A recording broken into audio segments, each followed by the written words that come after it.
হে বাংলা মানুষজন, কেমন আছেন আপনারা? আমি হাসান সেতু চলে এসেছি আপনাদের সামনে নতুন একটা ব্লগে। প্রথমেই আপনাকে পিকো এবং পিজার সাথে পরিচয় করা দিচ্ছি। এরা আমাদের নতুন ফ্যামিলি মেম্বার। এরা জামাই বউ, কিন্তু আপাতত তাদেরকে আলাদা করে রাখা হয়েছে। তো ছাদ থেকে নিচে আসার পরে দেখি পাক্কন পিঠা বানানো হয়েছে। তো এই পাক্কন পিঠাতে তানিশা লেখার নামটা ছিল, তো TANASA এটা দেখাইতেছিল সবাই। তো এটাকে আমি এখন চাবায় চাবায় খাবো। তো এটা নিয়ে সবাই দুষ্টামি করতেছিল। আর এখানে যা দেখতে পাচ্ছেন, এগুলো আসলে আমার নিজের খাওয়ার জন্য না, এগুলো সবই আমার পাখি খাওয়ার জন্য। তাদেরকে অল্প অল্প শাকসবজি আমি খাওয়াই, যাতে তাদের হেলথের ভালো হয়। আর এই জিনিসগুলো হচ্ছে আমার বড় পাখির জন্য, কিন্তু সে এগুলো খাবে না, সেগুলো সে চুলে দিবে। চুলে মুখে কত কিছু যে লাগায়। আজকে আসলে অনেক কাজ আছে। তো তার সবার প্রথমে যে কাজটা, সেটা হচ্ছে গ্যারেজে যেতে হবে। তো যাওয়ার আগে আমি আমার ট্যারোটাকে দেখতেছিলাম। ট্যারোটা আমি টানা 7 থেকে 8 দিন ধরে চালাই না। আসলে প্রথম দিন রাখার পরে আমার কাছে মনে হয়েছিল কয়েকদিন পরে কভার দিয়ে রাখবো, বা পরের দিন কভার দিয়ে রাখবো। এমন করতে করতে করতে করতে আর কভার দিয়ে ঢাকা হয় নাই। ভয়ঙ্কর খারাপ অবস্থা। আর যেহেতু শীতের দিন আর উপরে কোনো শেড নাই, যার কারণে ধুলাবালি দিয়ে একদম দজাভঙ্গ অবস্থা। সবাই দেখে হয়তো ভাবতেছেন না কত বছর ধরে জানি পড়ে আছে, কিন্তু না, মাত্র 7 থেকে 8 দিন। এটাকে ক্লিন করতে হবে, পরিষ্কার করতে হবে। আমি জাস্ট চাবিটা দেওয়ার পরে মাত্র একটা সেলফ দিছি, বিশ্বাস করেন, স্টার্ট হয়ে গেছে।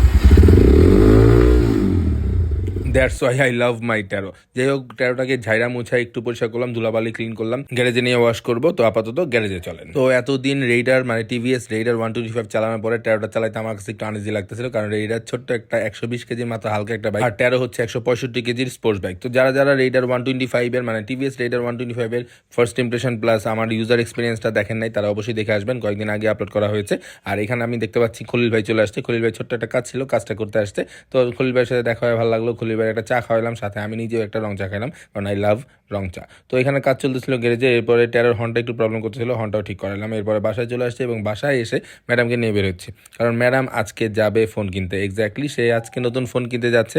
এবং কি ফোন কিনতে যাচ্ছে অলরেডি আপনারা অনেকেই জানেন, আর যারা জানেন না তারা কিছুক্ষণ পরেই দেখতে পারবেন যে ম্যাডাম আজকে নতুন কি ফোন কিনবে। তো যাই হোক, ম্যাডামকে নিয়ে আসলে বসুন্ধরার উদ্দেশ্যে রওনা দিচ্ছি, কারণ বসুন্ধরাতেই আসলে দেখবো, কারণ ম্যাডাম ইনটেক ফোন কিনতে চায়। এর আগেও সে ইনটেক ফোন কিনছিল। তো ইনটেক ফোন কিনবো, যার কারণে মানে একদম আনবক্স করার ভিডিও সহ এই ভিডিওতে থাকবে। তো আসলে যেতে যেতে বিকালে পরে সন্ধ্যা হয়ে গেছে, মাগরিবের আজান দিয়ে দিছিল। যেই পরিমাণ জ্যাম, আল্লাহ। তো জ্যামের মধ্যে বসে আমরা দুজন দুষ্টামি করতেছিলাম। তারপরে দুষ্টামি করতে করতে চলে আসছি আসলে আমরা শপিং মলে। হ্যাঁ, এক্স্যাক্টলি বসুন্ধরা শপিং মলে আমরা চলে আসছি।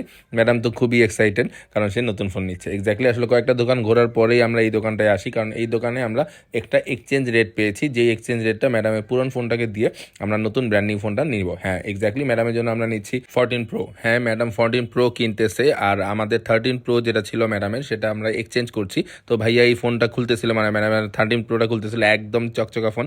আমি চ্যালেঞ্জ করে বলছিলাম যদি ভিতরে একটা স্ক্র্যাচ পান তাহলে আমরা এটা আপনাকে দিব না। তো যাই হোক, একদম একটাও স্ক্র্যাচ ছিল না। ভাইয়া খুব যত্ন করে খুলতেছিল, কারণ পলি করা ছিল। তো ম্যাডাম খুব মন খারাপ করতেছিল, তার পুরনো ফোনটা মানে তার আসলে ওইটাও নতুন 93 ব্যাটারি হেলথ ছিল। তো ওইটা আমরা এক্সচেঞ্জ করে 14 প্রো নিচ্ছি। তো ভাইয়া খুব ভালো একটা রেট দিছে। যদি কেউ আপনারা এক্সচেঞ্জ করতে চান বা ইনটেক নতুন ফোন কিনতে চান, অবশ্যই ভাইয়া দোকানে আসতে পারেন। শপ নাম্বার এবং ডিটেলসটা আমি কমেন্টে দিয়ে দিব।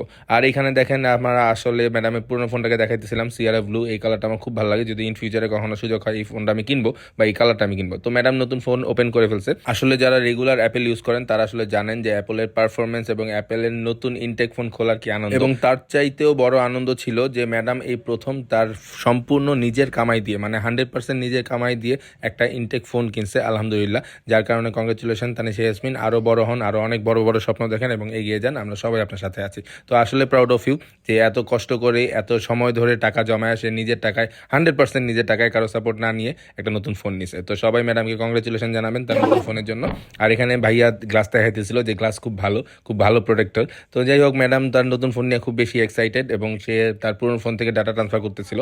আর আমরা সবাই দুষ্টামি করতেছিলাম, এখানে বলতেছিলাম দুইটা ফোনে নিয়ে যাবো। তো ম্যাডাম তার নতুন ফোন নিয়ে খুব বেশি এক্সাইটেড। সে তার ফোন তার আম্মুকে দেখাইতে আনছে এবং আমিও আসছি এখানে।